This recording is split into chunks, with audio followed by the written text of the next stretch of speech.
Bismillahirrahmanirrahim. Assalamualaikum warahmatullahi wabarakatuh. Alhamdulillah wassalatu wassalamu ala Rasulillah wa ala alihi wa sahbihi wa mawalah wa la hawla wa la quwwata illa billahi wa ba'du. Alhamdulillah, di pagi hari ini kita bisa duduk bertalabul ilmi setelah melaksanakan kewajiban Allah, salat subuh berjamaah. Sebagaimana dikatakan oleh Imam Asy-Syafi'i Muhammad ibn Idris rahimahullahu ta'ala, laisa syai'un aham ba'dal faraid min talabil ilmi. Tidak ada sesuatu yang lebih istimewa setelah melaksanakan kewajiban Allah melebihi menuntut ilmu. Salawat dan juga salam kita hadiahkan kepada Rasul kita Nabi besar Muhammad sallallahu alaihi wa ala alihi wasallam. Kajian di pagi hari ini kita akan membahas tentang 10 keberkahan dalam berniaga. Ma'asyiral muslimin yang dimuliakan Allah Subhanahu wa taala, kalau kita lihat di masyarakat, ada orang-orang kaya itu yang terkadang kalau seandainya tidak bekerja itu sudah cukup untuk 7 turunannya.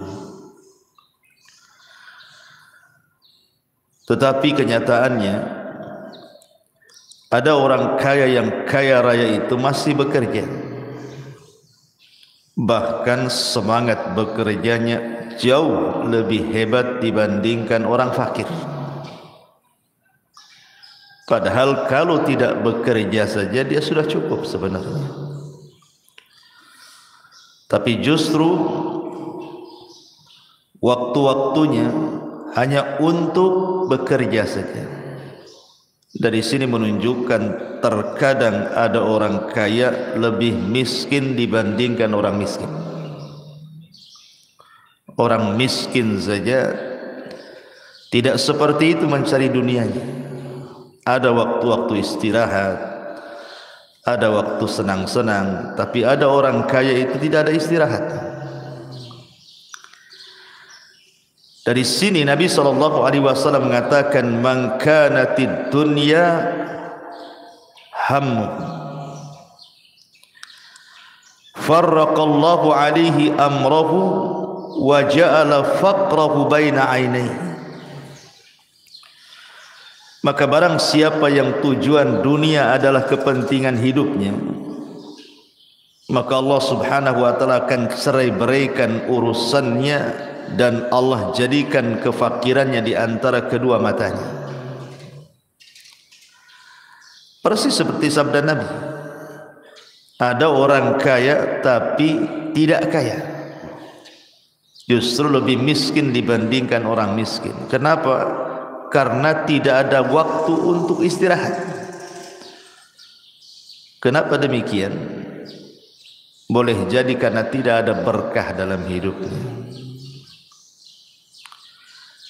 Inilah yang kita akan bahas, bahwa berkah itu penting, dan makna berkah itu an-nama'u waz-ziyadatu was-sa'adatu wal kathratu fi kulli khairin.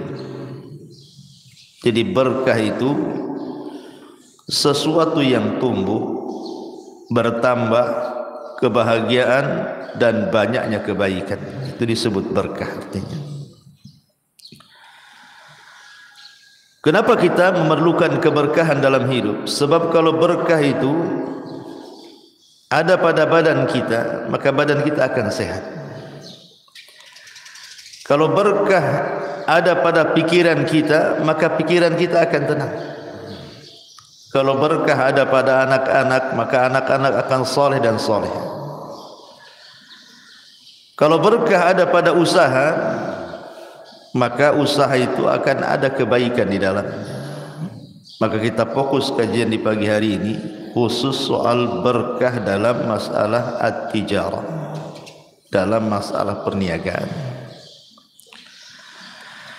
Ma'asyiral muslimin yang dimuliakan Allah Subhanahu wa taala, di dalam surah Al-Muzammil ayat 20 Allah Subhanahu wa taala mengatakan, inna rabbaka ya'lamu annaka taqumu adna min thuluthayil layli wa nisfahu wa thuluthahu wa ta'ifatun minal ladina ma'ak wallahu yuqaddiru al-laila wan nahar alima allan tuhsuhu fataba alaikum faqra'u ma tayassara minal Qur'an alima an sayakunu minkum marda wa akharuna yadribuna fil ardi yabtaguna min fadlillah wa akharuna yuqatiluna fi sabilillah. Sesungguhnya Tuhanmu mengetahui bahwasannya kamu berdiri, maksudnya salat, kurang dari 2/3 malam atau 1/2 malam atau 1/3 malam, dan demikian pula segolongan dari orang-orang yang bersama kamu,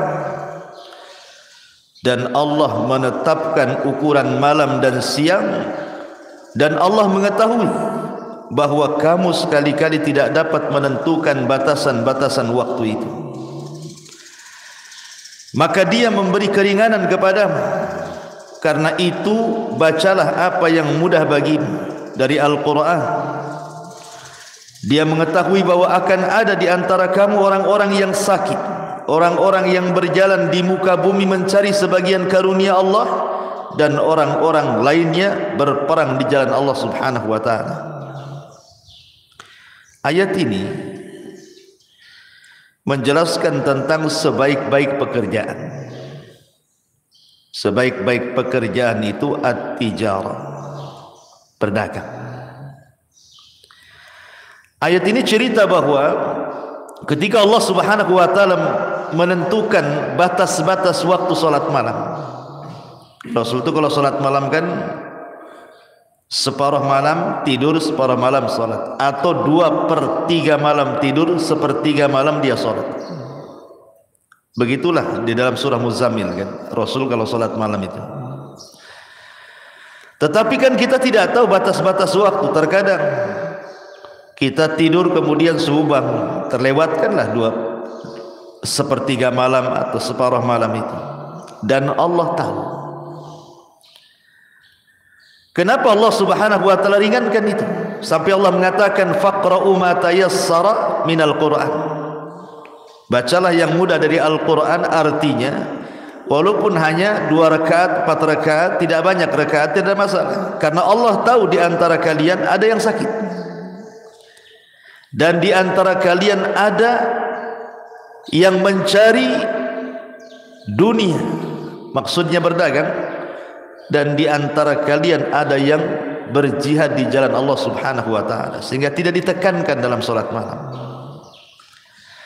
Tetapi kata para ulama tafsir, Allah dahulukan kalimat wa akharuna yadribuna fil ardi yabtaguna min fadlillah, baru kemudian wa akharuna yuqatiluna fi sabilillah, mencari dunia dengan berniaga, kemudian setelahnya berjihad. Allah dahulukan berniaga baru berjihad, menunjukkan bahwa berjihad kepada keluarga itu lebih afdal dibandingkan berjihad kepada kaum muslimin. Dengan cara apa? Berniaga, gitu maksudnya. Karena di zaman para sahabat Nabi SAW, penduduk Mekah itu rata-rata kan pedagang. Lain dengan penduduk Madinah ya, petani gitu ya. Ma'asyiral muslimin yang dimuliakan Allah Azza wa Jalla. Maka dari sini istinbat hukumnya adalah atyab min kasbin nas, sebaik-baik apa yang diusahakan manusia itu adalah at-tijarah, berniaga. Bahkan ada hadis yang lemah mengatakan 99% itu rizki Allah itu ada di perniagaan. Taib. Yang ingin saya katakan bahwa karena Allah Subhanahu wa taala banyak membentangkan rizki dalam dunia perniagaan, akhir-akhir ini kita bisa melihat di pasar pedagang mengeluh, pembeli juga mengeluh, semua orang mengeluh, entah dengan naiknya harga, entah dengan curangnya para pedagang, entah dengan cuaca dan macam-macam kan. Banyak orang mengeluh di pasar itu kan. Kenapa terjadi keluhan-keluhan itu? Sebagai pembeli kita mengeluh harga naik atau dicurangi. Sebagai pedagang juga sama, mengeluh entah apa masalahnya. Sebenarnya kuncinya cuma satu, karena hilangnya berkah di pasar. Lah apa penyebab-penyebabnya? Inilah yang kita akan bahas. 10 penyebab hilangnya berkah di dunia pasar ini. Ma'asyiral muslimin yang dimuliakan Allah Azza wa Jalla, yang pertama dan yang paling besar hilangnya berkah di pasar itu karena tersebarnya transaksi ribawiyah. Transaksi ribawiyah. Dan ini terang-terangan Allah katakan dalam Al-Baqarah 276. Allah Subhanahu wa taala mengatakan apa? Yamhaqullahu riba wa yurbis shadaqat.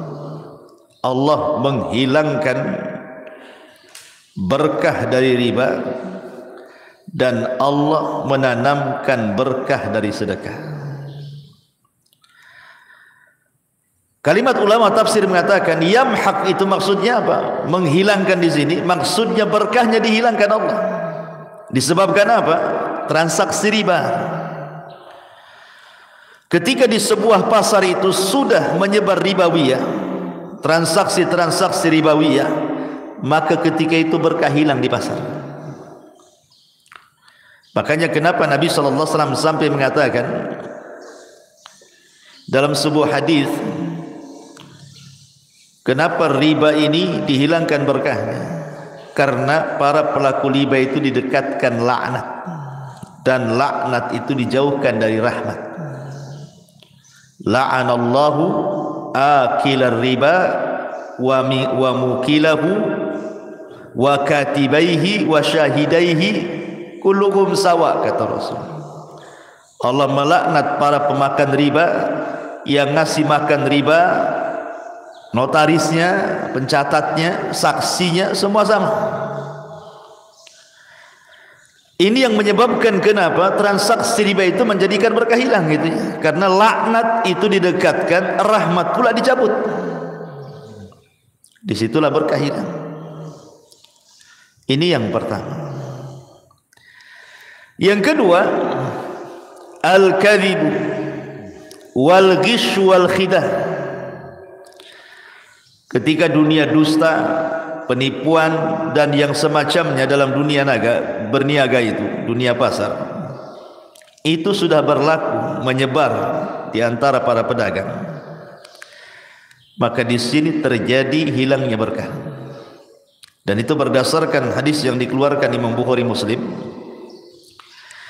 Kata Nabi sallallahu alaihi wasallam, al-bayyi'ani bil khiyar ma lam yatafarraqa. Fa in sadaqa wa bayyana burika lahuma fi bai'ihima wa in katama wa kadzaba muhiqat barakatu bai'ihima. Al-bay'ani bil khiyar ma lam yatafarraqa. Penjual dan pembeli itu ada pilihan sebelum berpisah. Kalau kedua-duanya jujur, kedua-duanya menjelaskan hakikat transaksi jual belinya, maka diberkahilah perniagaan keduanya.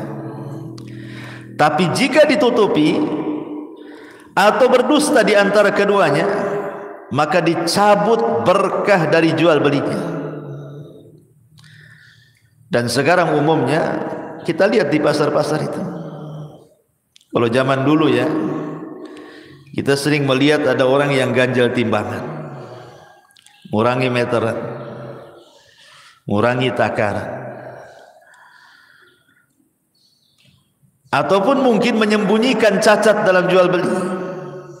Maka ini salah satu penyebab berkah hilang di pasar itu. Seperti ini ya. Maka ini yang kedua. Yang ketiga, kasratul halif, banyak sumpah. Wallahi dari sana enggak dapat katanya, padahal ada dapat. Ini barang bagus demi Allah, asli padahal KW gitu. Kan banyak yang seperti itu. Lihat bagaimana Nabi SAW mengatakan dalam hadis Bukhari dan Muslim, al-halifu manfaqatun lis-sil'ati mamhaqatun lil barakati. Banyaknya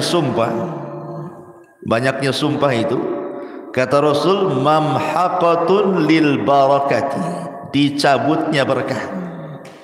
Maksudnya sumpah untuk kedustaan. Karena bersumpah untuk kedustaan itu, yang pertama kali melakukan siapa? Iblis. Iblis yang melakukan sumpah itu untuk kedustaan. Allah mengatakan apa? Wa qasamahuma inni lakuma laminan nasihin. Maka iblis bersumpah kepada Adam dan Hawa bahwa dia seorang pemberi nasihat. Ketika iblis mengatakan, kenapa Allah Subhanahu wa taala melarang tidak boleh dekat-dekat buah larangan? Sebenarnya agar engkau tidak menjadi malaikat atau agar engkau tidak kekal di surga. Maka Adam pun percaya saja. Kenapa? Karena sebelumnya tidak ada orang bersumpah dalam sebuah kedustaan, apalagi sumpahnya di alam malaikat, apalagi di surga. Tak mungkin orang bersumpah untuk kedustaan. Makanya orang yang bersumpah untuk kedustaan ini bisa menghilangkan berkah pasar. Ya, ini yang ketiga. Yang keempat, akhdhu malin nas bi ghairi haqqi, mengambil harta manusia tanpa hak. Mengambil harta manusia tanpa hak. Disebutkan dalam sebuah hadis yang sahih riwayat Muslim, faman ya'khudhu malan bihaqqihi yubarak lahu fihi wa man ya'khudh malan bighairi haqqihi famathaluhu kamathalil ladzi ya'kul wa la yashba'. Siapa yang mengambil harta dengan cara haknya, maka diberkahi dia. Tapi siapa yang mengambil harta di luar haknya, maka permisalannya seperti permisalan orang yang makan tapi tak kenyang. Makan tak kenyang. Makanya ada seorang syekh cerita, jadi ada dia punya santri itu makan tak kenyang. Jadi tanya, kenapa kau tadi baca basmalah? Katanya, tidak ya syekh. Berarti makanmu sama setan. Oh, tidak berkah makan. Jadi ada orang yang makan tak kenyang-kenyang gitu. Lah itulah permisalan kata Nabi SAW, seperti orang mengambil harta manusia tanpa hak, tidak diberkahi. Lah dalam dunia pasar banyak yang seperti ini. Contoh umpamanya, antum beli duku.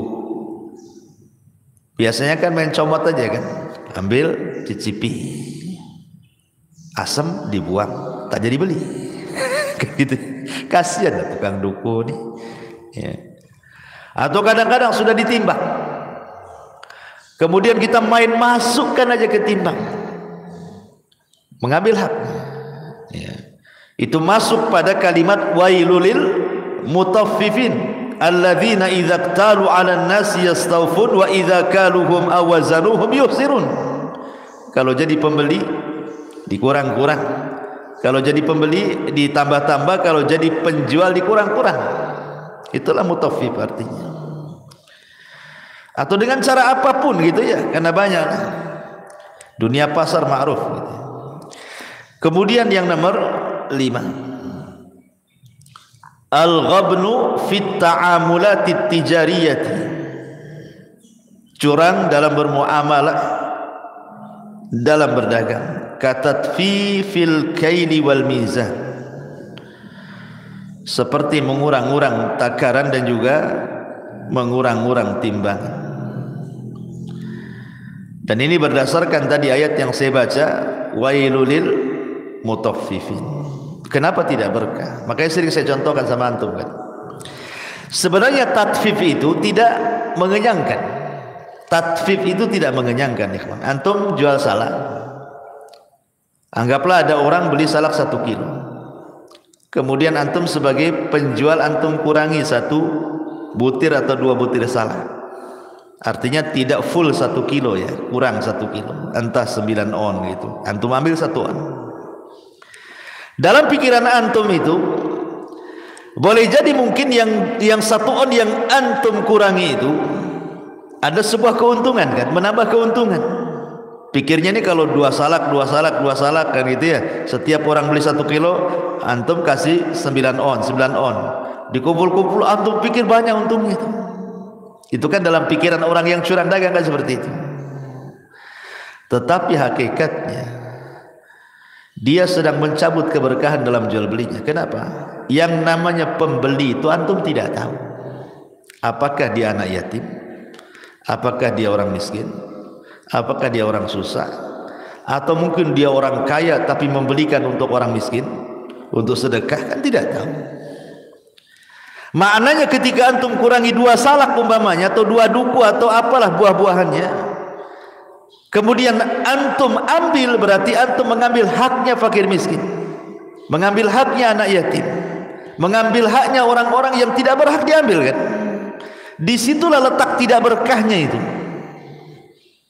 Ya, ini juga salah satu kenapa tatfif, mengurang-urang itu mencabut berkah, karena terkadang yang didolimi itu bukan orang kaya. Ma'asyiral muslimin yang dimuliakan Allah Azza wa Jalla, ini yang kelima. Yang keenam, al-khiyanatu wal kadhibu baina syuraka, pengkhianatan atau kezaliman atau kedustaan di antara 2 orang yang bersyarikat. Makanya kenapa Allah mengatakan wa inna minal khulata la yabghi ba'duhum ba'dha. Kebanyakan orang yang bersyarikat itu pasti ada orang yang berlaku zalim di antara keduanya. Makanya ada orang itu yang tidak mau berserikat kan. Ayo kita tanam saham, malas kita. Bagus saya usaha sendiri. Kenapa? Karena ada orang-orang yang alergi kalau kerjasama, bersyarikat dalam berniaga itu curang salah satunya atau zalim salah satunya, dan itu kebanyakan seperti itu. Banyak iwan-iwan yang curhat sama saya itu, Masya Allah Ustaz, saya sudah nanam sekian, dizalimi saya di situ. Macam-macam ceritanya. Kecuali orang-orang yang dirahmati ya. Tapi umumnya, karena Allah mengatakan wa inna katsiran minal khulata kan, bahasa Quran kan seperti itu. Wa inna katsiran minal khulata, kebanyakan orang yang berserikat. Kan itu ya. La yabghi ba'duhum ba'd. Pasti sebagian yang lainnya berlaku zalim kepada yang lainnya. Artinya sedikit yang baik itu. Karena bahasa Quran itu kebanyakan. Lah dari sini ketika terjadi pengkhianatan dalam bersyarikat dalam jual beli itu, maka nuzi'atil barakatu bainahuma. Kata para ulama, pasti dicabut berkah di antara persyarikatan itu. Enggak akan berkah. Ini yang nomor 6.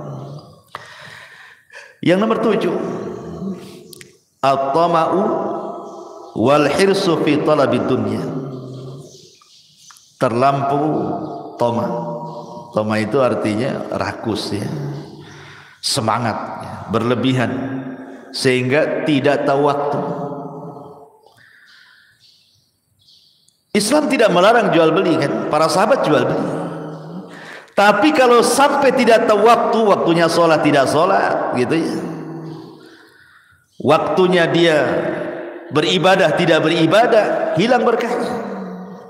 Makanya Allah mengatakan alhaakumut takatsur hatta zurtumul maqabir. Alhaakumut takatsur, terkadang takatsur itu berlomba-lomba dalam dunia, masuk di dalamnya perniagaan, bisa melalaikan.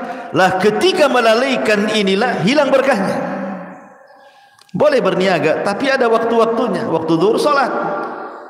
Justru dengan salat itu adalah kunci dibukanya rizki. Saya pernah ngisi di sebuah PT itu. Jadi ada manajernya itu tanya, Ustaz saya mau tanya. Ya silahkanlah. Terkadang kalau kami rapat ini, kadang-kadang gantung rapat ini. Pemanya rapatnya anggaplah jam 10. Itu zuhur itu tidak kelar tuh. Tapi sebenarnya mau kelar, sedikit lagi mau kelar itu sebenarnya. Cuman terkadang akhirnya kita libas saja lah waktu zuhur itu. Lanjut rapat katanya. Sampai jam 2 baru kemudian sholat. Bagaimana ini Ustaz katanya. Ya. Kita katakan pada siapapun, justru sholat itulah yang membuka pintu rizki dan yang mengurai permasalahan di rapat. Tujuan rapat itu apa? Mengurai permasalahan kan. Ada masalah didapatkan supaya terurailah itu benang-benangnya yang susah-susah itu. Ketika kemudian waktu sholat Anda berhenti kemudian sholat, artinya dalam sholat itu kita meminta kepada Allah untuk diuraikan itu masalahnya. Justru sholat itu mengurai masalah. Boleh jadi habis sholat akhirnya yang buntu dalam rapat bisa cemerlang kan itu. Karena sholat itu memasukkan Allah dalam rapat sebenarnya. Dan apapun masalahnya kalau Allah terlibat pasti dimudahkan. Sekecil apapun masalahnya kalau Allah terlibat nggak akan diuraikan masalahnya. Makanya yang nomor 7, yang dihilangkan berkah itu adalah ketika terlalu tama. Kemudian yang nomor 8, al-bukhlu wa adamul infaq. Kebakhilan dalam berniaga. Sejarah membuktikan ikhwan, pasar Yahudi gulung tikar di zaman Rasul. Kita tahu Madinah dahulu dikuasai pasarnya oleh siapa? Bani Hunaiko. Itu pasar Yahudi terbesar di kota Madinah sebelum hijrahnya Nabi. Kemudian hijrahnya Nabi dari Mekah ke Madinah, melihat bahwa perniagaan dicengkram oleh orang-orang Yahudi. Masalahnya perniagaan orang-orang Yahudi itu buruk. Disinilah turun surah Al-Mutaffifin. Salah satu asbab nuzulnya kalau antum baca surah Al-Mutaffifin turun itu adalah karena buruknya perniagaan orang-orang Yahudi. Suka curang, menipu, berdusta, macam-macam, mengurang-urang takaran, timbangan takaran itu. Turunlah surah Al-Mutaffifin. Lah akhirnya Nabi SAW berusaha untuk menerapkan syariat Islam dalam perniagaan. Dia buat pasar sebelahnya. Ya bayangkan, kalau sekarang ada Indomaret, Alfamart gitu kayak modelnya. Rasul di samping itu. Bayangkan, ini pasar Yahudi, Rasul buat pula pasar di samping. Dan Nabi menerapkan satu kaidah, rahimallahu rajulan samhan idza ba'a wa samhan idza ishtara wa samhan idza iqtada wa samhan idza qada. Ini Rasul menerapkan kaidah. Semoga Allah merahmati seseorang yang mudah dalam menjual dan mudah dalam membeli. Maksudnya apa? Ketika orang-orang Yahudi curang, maka Rasul mengatakan kalian jangan curang. Kalau bisa tambah. Jadi kalau seandainya antum beli gandum kepada orang Yahudi harusnya dapat 1 kilo, dapat 9 on. Tapi antum beli kepada orang Islam dapat 1 kilo tambah lagi 1 on. Akhirnya apa? Jangankan orang Islam yang pindah langganan, Yahudinya pindah langganan. Enaklah beli 1 kilo di sana, berat katanya, tambah 1 on. Beli di sini, beli 1 kilo, kurang pula 1 on kan itu ya. Dari situlah pindah, gulung tikar 2 tahun pasar Bani Kunaiko. Dari sini Nabi SAW mengajarkan apa? Mengajarkan ketidakbakhilan, namanya samhan, mudah. Karena hakikatnya ketika antum ini, anggaplah jual buah-buahan 1 kilo, antum tambah sedikit, itu antum sedang sedekah sir namanya. Apalagi nampak nih yang jual nih orang susah, ya kan? Nampak anak yatim yang beli ini, beli jeruk 1 kilo tambah 1 biji umpamanya, nggak ada 1 on, tapi ini sedekah sir, di mana tidak ada yang tahu kecuali antum dengan Allah saja kan. Nggak mungkin juga dia sampai di rumah ditimbang lagi, berarti kan nggak ada yang tahu kan. Disitulah sedekah sirnya di situ. Dan sedekah sir itu yutfi'u ghadabar, bisa memadamkan kemurkaan Allah. Bahkan Rasul mengatakan, ma naqasa min mali sadaqah bal yazdad bal yazdad bal yazdad. Tidak mungkin berkurang harta yang disedekahkan, bahkan bertambah. Itu berkahnya. Ya. Begitu juga antum pembeli ini. Umpamanya antum membeli buah-buahan atau apalah, ada kembali 2.000, antum tunggu yang 2.000 itu. Sampai kadang-kadang dia cari itu yang 2.000 itu harus tukar-tukar keliling-keliling 1 jam tuh, bayangkan. Gara-gara antum 2.000 itu dia putar-putar 1 pasar tuh. Harusnya ada yang mau beli, antum stop kan? Karena antum kekeh minta yang 2.000 tuh. Pokoknya kalau nggak ada kembalian, mau saya. Cobalah jangan bakhil, sudahlah ikhlaskan saja, ambil aja Bu. Kan senang itu kan. Itu namanya berkah. Nah, kalau yang seperti itu enak kan, kalau jadi penjual antum tambah sedikit. Kalau jadi pembeli, kalau ada kembalian, ambillah kalau tak banyak kan itu ya. Ini gara-gara uang 2.000 keliling pasar tuh penjual. Ma'asyiral muslimin yang dimuliakan Allah Azza wa Jalla, ini juga yang menghilangkan keberkahan al-bukhl, bakhil. Antara penjual bakhil, pembeli juga, dua-duanya bakhil. Dan ini di dunia ibu-ibu rata-rata kan, gara-gara 500 perak aja pindah langganan. Kan itu ibu-ibu ya, mama tuh, mahal gara-gara 500 perak. Ma'asyiral muslimin yang dimuliakan Allah Azza wa Jalla, nomor berapa tuh? 9. Nomor 10. Nomor 9, adamu syukrin ni'am, tidak bersyukurnya akan nikmat Allah Subhanahu wa ta'ala. Ini penting. Betapa banyak kemudian para penghuni pasar itu yang mengeluh, tidak bersyukur. Banyak mengeluh kan orang-orang pasar. Coba tuh, kalau duduk di pasar itu banyak kali keluhan-keluhan tuh, macam-macam yang dikeluhkan orang pasar itu. Kayaknya tidak bersyukur mereka. Lah ketika tidak bersyukur, apa yang terjadi? La in syakartum la azidannakum wa la in kafartum in adzabi lasyadid. Hilang berkahnya, datang azabnya. Seperti umpamanya tadi saya contohkan di mukadimah kan, ada orang kaya diazab dengan hartanya. Seperti tadi kan, orang kaya diazab dengan hartanya kan, karena dia tidak istirahat. Coba 24 jam mikirnya duit saja kan. Hidupnya itu tidak tenang, apa nggak diazab dengan harta namanya? Padahal kalau dia tidak kerja nih, cukup untuk makan tuh, dia bisa ke masjid. Tapi enggak, harta dia yang mengazab dia. Lebih miskin daripada orang miskin lagi dia. Subhanallah kan. Ada orang-orang yang diazab dengan hartanya tuh. Orang biasanya kena azab tuh cari harta, panas gitu. Ini enggak, hartanya banyak, kena azab pula dengan hartanya. Kayak Qarun. Naudzubillah. Nah, ini juga karena tidak bersyukur. Kemudian yang nomor 10, ya, al-fakhru wal khuyal wal israf wal mubah. Sombong, ya, berlebihan. Itu juga sama. Ya, kesombongan para peniaga ini juga bisa menghilangkan keberkahan, termasuk dalamnya hasad sesama pedagang. Karena biasanya hasad itu kan seprofesi. Orang hasad tidak mungkin dengan lain profesi, tidak mungkin. Orang jual bawang dengan bengkel motor nggak mungkin hasad. Kok laris sekali itu bengkel motor atau enggak? Orang jual bawang hasadnya dengan orang jual cabai biasanya. Sesama itu kan gitu ya. Biasanya begitu, sesama bengkel hasad. Ya kan? Dia akan seprofesi itu, sesama jual aluminium hasad gitu. Jadi dia sesama yang sejenisnya itu saja kan itu. Kalau yang beda jenis enggak mungkin.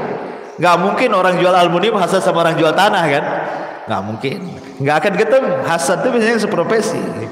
Nah di pasar kan seperti itu hasad-hasad. Atau yang lebih parah lagi main dukun. Nah itu sudah berkahnya hilang. Main dukun itu ya, raja di mana-mana ditempel gak jelas itu ya. Nah, itu lebih parah lagi. Karena kalau sudah mengundang kesyirikan dalam pasar, hilang berkahnya. Makanya Nabi SAW mengatakan, jangan engkau pertama kali masuk pasar dan jangan engkau terakhir keluar dari pasar. Kenapa? Karena pasar itu ma'arakatus syaitan, tempat perangnya setan. Disitulah bendera perang setan ditancap ya. Kenapa demikian? Karena dosa di luar pasar semua ada di pasar. Sebutkan dosa di luar pasar apa? Semua ada di pasar. Ada semuanya. Syirik ada, bid'ah ada, maksiat ada, semua ada di pasar itu. Semua. Makanya kenapa Rasul mengatakan seburuk-buruk tempat itu aswaku, pasar-pasarnya. Wa khairul makan masajidu, dan sebaik makan, sebaik tempat adalah masjidnya. Inilah diantara 10 hilangnya berkah dalam dunia perniagaan. Adapun yang mendatangkan berkah secara singkat, 1 as-sidq wal amanah, jujur dan amanah. Yang kedua taqwallahi azza wa jalla, bertakwa kepada Allah. Yang ketiga at-tawakkul, bertawakal. Tawakal ini mendatangkan berkah. Kenapa? Karena banyak orang-orang yang berniaga atau bekerja apapun, ketika tidak tawakal hilang berkah. Kemudian yang keempat, berpagi-pagi. Karena Rasul mengatakan Allahumma barik lana fi bukuriha, Allahumma barik li ummati fi bukuriha. Ya Allah berkahi umatku di waktu paginya. Kemudian juga kasratu al istighfar, banyaknya istighfar. Kemudian juga di antara yang mendatangkan berkah adalah at-tijaratu fil halal, berusaha mencari yang halal. Kemudian juga yang mendatangkan berkah as-samahatu fil bai'i wasyira, mudah dalam jual beli, tidak mempersulit orang. Kemudian juga yang mendatangkan berkah as-sadaqatu wal infaq, berusaha bersedekah. Kemudian juga yang mendatangkan berkah adalah al-qanaatu war ridha, qanaah, ridha dengan pemberian Allah Subhanahu wa taala. Dan yang terakhir tentu adalah su'alullah al-barakata, berusaha meminta kepada Allah Subhanahu wa taala agar setiap perniagaannya diberkahi Allah Subhanahu wa taala. Wallahu alam. Ini yang bisa sampaikan benar-benar manfaatnya. Subhanaka bihamdika asyhadu an la ilaha illa anta astaghfiruka wa atubu ilaik. Allahu ta'ala alam. Assalamualaikum warahmatullahi wabarakatuh.